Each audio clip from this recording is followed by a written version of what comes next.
Today, I want to share with you something very personal and important to me. As some of you might know, and as you can probably tell right now, I'm about to have my first child. And I've been thinking a lot about how I can set them up for success. In this video today, I want to share some of the systems and strategies that I've been considering. And I've actually been asking some of our clients, some of my mentors who I believe are great parents. These are some of the things, the systems and strategies that I want to use to help my child grow into a happy, confident, and ultimately successful adult. All right, let's start with a foundational piece, and that is letting my child feel and understand their emotions. As kids, and we even hear it today, kids are always told, "You're fine, stop crying." What this does is it unconsciously tells them that what they're feeling isn't acceptable. And just because it's not convenient for the parent doesn't mean that it's not acceptable. But kids don't understand this. So when my child is upset, or my child is happy, or my child is angry, I want to acknowledge their emotions and let them know it's okay to feel whatever they're feeling. They're not wrong for feeling that way. I want them to understand their emotions and be able to regulate their emotions better as they grow. And one of the ways I want to do that is, instead of saying stop crying or you're fine, is to say, hey, I know you're feeling some big feelings right now. It's totally okay to feel that. Would you mind communicating to me what you're feeling and maybe I can help you through it? And that's going to allow them to also learn to communicate the emotions they're feeling, to try and figure out what is it I'm feeling so that they can tell me, so that they can tell other safe people. So that's the first one. Let them feel and understand their emotions and know that they're all okay. The second thing that I want to teach my child is to normalize making mistakes, normalize failure, and even encourage taking risks. We were all taught as kids, especially in school, that mistakes and failures were bad. When you miss a test, when you miss enough answers on a test, you fail the test, as if that is somehow terrible and bad. When we get out of school and we get into an adulthood, especially when we get into business and careers and even, attempting sports and all of these things, we have to fail. The only way that we can actually succeed is through failing first and through learning from it. And I, even looking back on it, I remember that I learned way more from the failures and the mistakes and the bad grades. And I want my kids to be okay with taking risks.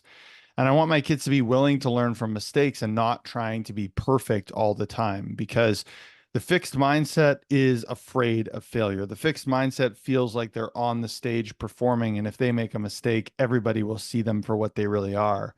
And we want to encourage our kids to have a growth mindset. And that growth mindset is more like, instead of performing on a stage, you're playing in a sandbox. And if you make mistakes and if you do something you don't like, you just break it down and try again, because that's what life is like. So I want to encourage my kids to take risks.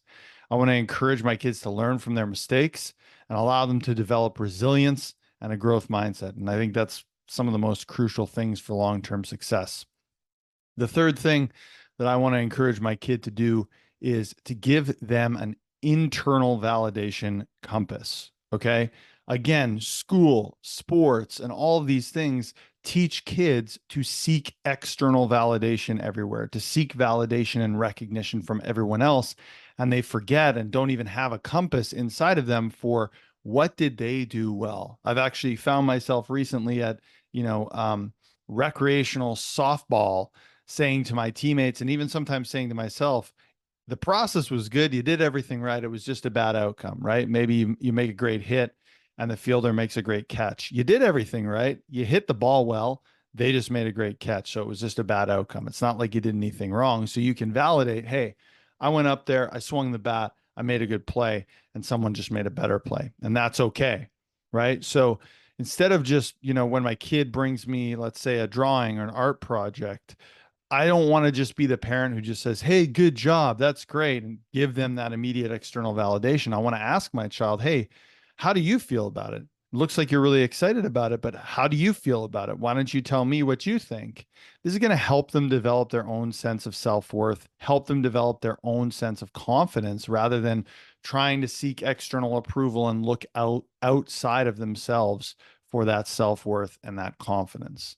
And the fourth thing that I want to teach my child is I want to encourage them to ask questions, encourage them to get curious about life. And one of the biggest ways they can ask questions and get curious is around rules. I was a rule follower my whole life. I didn't ask any questions. I just followed the rules. Well, I want my children to be super respectful. That's going to be something that we teach them. I also want them to only follow rules that make sense to them. If a rule has no reasoning behind it, other than because I said so or because that's the way we do it, then it's not a rule, it's an opinion. And if a rule doesn't make sense, I want them to feel comfortable questioning it. I want my children to feel comfortable being curious and asking questions, because people who are confident in themselves are happy to answer questions and go deeper when those are asked. It's people who are making statements and making claims that are false and that they don't have any evidence behind. They're the ones that don't like being questioned and don't like curious kids. I want to encourage critical thinking, and I want to help my child understand that not all rules are absolute. So these are some of the systems that I've been thinking about as I prepare to become a parent. I know I'm not a parent yet, and I know it is probably going to punch me in the face, and that's okay. I'm willing to learn from it. So if you guys are parents, if you guys are parents or soon to be parents, I'd love to hear your thoughts in the comments below. What strategies do you use to set your kids up for success? For me, the 4 pillars are going to be letting my kids feel their emotions, normalizing mistakes and failure and risk, giving them that internal validation compass, and encouraging them to ask questions. And I hope that's going to set them up for a successful and fulfilling and fun life, because we only get one ride on this crazy rock spinning through space. Hope you enjoyed this video. I know we went a bit of a different way. I would love to hear your parenting tips. And if you like this channel, please subscribe. We'll see you in the next video.